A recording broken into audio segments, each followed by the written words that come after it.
Bueno mga ka-info, ang ating tatalakayin sa ating video ay ang kasaysayan ng ABS-CBN at ng mga taong nasa likod nito. Bago nauso ang mga cellphone o internet, nauna nang makilala ang ABS-CBN sa kanilang mga palabas. Isa ka din ba sa nanunood ng Batang Quiapo o isa ka sa madlang people o idol mo si Kabayan? Dito din napanood ang mga teleseryeng nakakakilig na tambalan nila Judy Ann Santos at Wawi de Guzman, ang love team nila Rico Yan at Claudine Barreto, Marvin Agustin at Jolina Magdangal, syempre ang Kathnel, na mahigit isang dekadang sinubaybayan ng mga manunood. Mga balita at komentaryong inihatid ng TV Patrol. Kung ikaw ay kapuso o isang kapatid, halina't pag-usapan natin ang Kapamilya Network. Pero bago ang lahat, ay inaanyayahan ko kayong mag-subscribe sa ating channel, at i-click ang notification bell, para lagi kang updated pag nag-upload ako ng mga bagong kong video.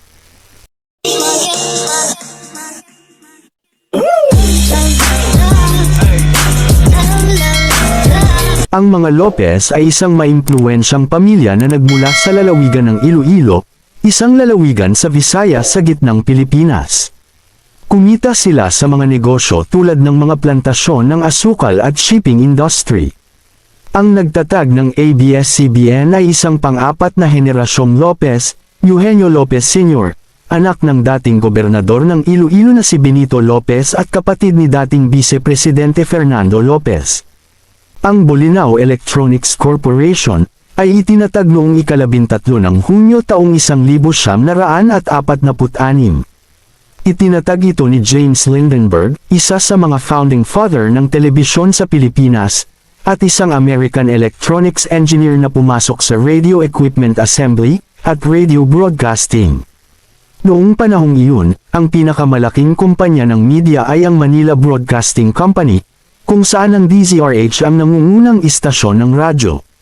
Noong 1949, inilipat ni James Lindenberg si Bolinao sa pagsasahimpapawid sa radyo kasama ang DZBC at binalak ang pagpapakilala ng telebisyon sa Pilipinas noong 1953. Noong 1951, nakipagsosyo si Lindenberg kay Antonio Quirino, kapatid ng nooy presidente ng Pilipinas na si Elpidio Quirino, upang subukan ang pagsasahimpapawid sa telebisyon. Noong 1952, pinalitan ang BEC ng Alto Broadcasting System o ABS, na may Alto Sales Corporation bilang corporate name nito. Ang Alto ay isang contraction ng mga unang pangalan ni Quirino at ng kanyang asawa, Alele at Tony. Sa kabila ng maliit na pera at mapagkukunan, naitayo ng ABS ang TV tower nito noong Hulyo taong 1953 at nag-import ng humigit kumulang 300 telebisyon. Nagsimula ang mga unang pagsubok na broadcast noong Setyembre ng parehong taon. Ang pinakaunang full-blown broadcast ay noong ika-23 ng Oktubre taong 1953 sa isang party sa tahanan ni Quirino.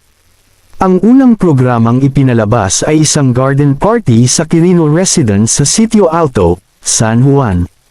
Pagkatapos ng premiere telecast, sinundan ng istasyon ang araw-araw na 4 na oras na schedule mula alas 6 hanggang 10 p.m.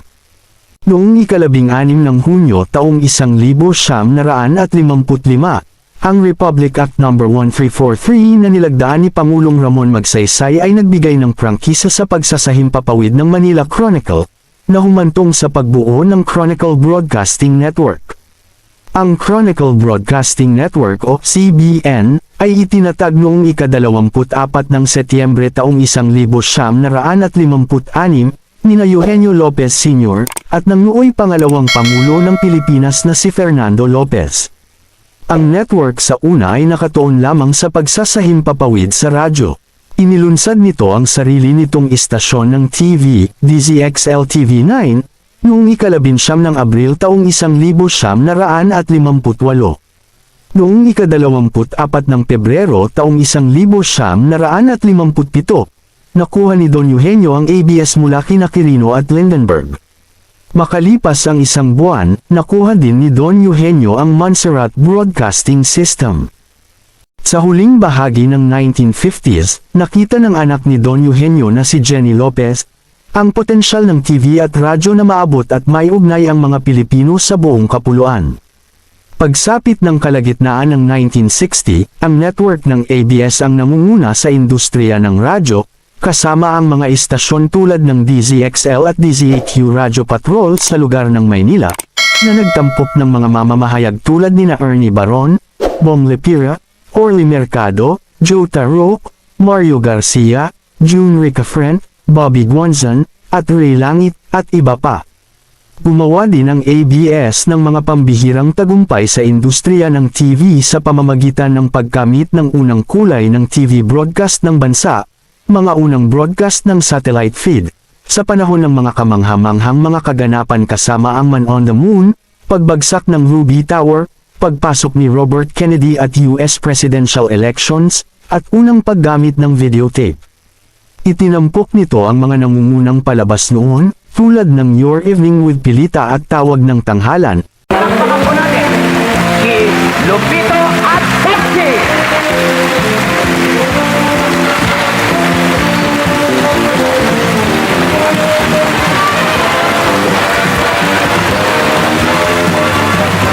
Ang kauna-unahan na comedy show na Buhay Artista, unang laro ng Pilipinas, Ano ang Aking Buhay at ang unang noontime show na Student Canteen. Anyway, this is what you call the Yeah, mental I am distributing this to you, to Bobby and Chat and the other girl, Chiki.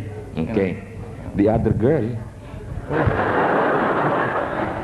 Nag-pioneer din ito sa saklaw ng halalan sa marathon noong 1967 nang ang mga istasyon ng TV at radyo ng network ay naglunsad ng mga update sa halalan ng 36 na oras. Ang istasyon ay nagdurusa sa pagdeklara ng batas militar. Sa hating gabi ng ika-22 ng Setyembre taong 1972, isang araw pagkatapos ng pagdeklara ng martial law, naagaw ang ABS-CBN at mga kaakibat na istasyon nito. Si Jenny Lopez, ang pangulo ng kumpanya, ay nabilanggo at ginawang walang paglilitis sa loob ng 5 taon hanggang sa siya ay makatakas at pumunta ng Estados Unidos kasama ang kanyang pamilya. Noong ika-28 ng Pebrero taong 1986, pagkatapos ng mga revolutions, si Jenny Lopez ay bumalik sa bansa matapos na maitapon ang sarili sa Estados Unidos at nagsimulang muling itayo, mula sa kung ano ang natira sa istasyon pagkatapos ng mga revolutions. Sa loob ng taon, pinalaki din ng ABS-CBN ang mga programa ng balita sa TV Patrol, na inilahad ng isang koponan ng mga newsreaders na binubuo ng dating Vice Presidente Noli de Castro, Mel Chanco, Frankie Evangelista, at Angelique Lazo. Narito na ang mga maiinit na balita mula sa TV Patrol. Noong 2008, inilabas ng AGB Nielsen Philippines ang listahan ng all-time na pinakamataas na rating na palabas sa Pilipinas, na may 7 sa nangungunang 10 pinakamataas na rating, ay mula sa ABS-CBN tulad ng The Battle, Pacquiao vs. Morales, Rosalinda, Esperanza, Meteor Garden, Pangako Sa'yo, Miss Universe 1994, and Maria Mercedes. Noong ika-5 ng Mayo taong 2020, naglabas ang National Telecommunications Commission ng cease and desist order para ihinto ang broadcast ng network, kasama ang mga istasyon ng radyo nito na DZMM at MOR, kasunod ng pag-expire ng broadcast franchise nito noong nakaraang araw. Sakop ng cease and desist order ang 42 na istasyon ng telebisyon na pinatatakbo ng ABS-CBN sa buong bansa, kabilang ang Channel 2, 10 digital broadcast channel, 18 free M station, at 5 M station. This is ABS-CBN Corporation Channel 2 in the service of the Filipino. Now signing off. Maraming salamat sa muling panunood, hanggang sa dulo ng aking video. At huwag kalilimutang mag-subscribe, at pindutin mo na din ang notification bell, para lagi kang updated pag nag-upload ako ng mga bago kong video. Thank you for watching.